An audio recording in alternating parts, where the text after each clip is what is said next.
Kumusta sa inyong lahat? Dito naman tayo sa vlog natin ngayon gabi sa Batang Quiapo Son. Unang-una sa lahat ito ay teaser video lamang para ma-update sa Batang Quiapo. Huwag kalimutan follow at subscribe ang channel. Salamat po. Dito ay nagtaka si Ramon kung sino nagsumbong sa mga pulis nito. Sinabi ni Don Julio ay kung di kay Tanggol ubos lahat ang kalakal at pera natin, buti sinabi niya. Ito si Olga ay galit dahil gusto niya makuha ang pinaghirapan niya. At galit na galit ito dahil kay Tanggol dahil pumalpak pa. Ito si Ramon ay tumawag kay General na kung saan bakit di siya na pinaalam ito na may raid sa warehouse niya, kaya sabi ni General ay alamin ko Ramon.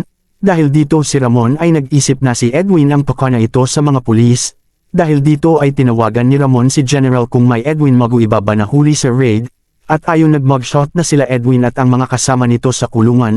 At dito sinisinil si Edwin dahil sa pagkakulong nito at inaalala ang mga kasama nito.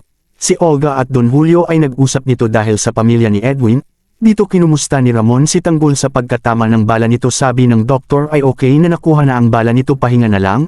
Dahil dito ay naghanap ng matuluyan silang dalawa at may nakita siyang tao naglinis ayon kinausap nila at gusto nila ng matulogan nito, kaya ito sinamahan ito sa may-ari.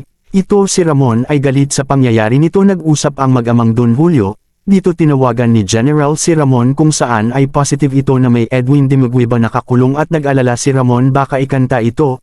At galit si Ramon nang nalaman na may Edwin Dimagwiba.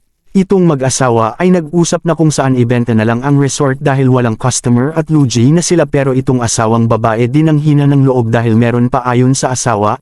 At dito masaya sila dahil may customer na sila sa resorts nila at masaya ang mag-asawa nito dahil may mag-rent na nito. Abangan bukas sa Batang Quiapo. Huwag kalimutan follow at subscribe ang channel. Salamat po.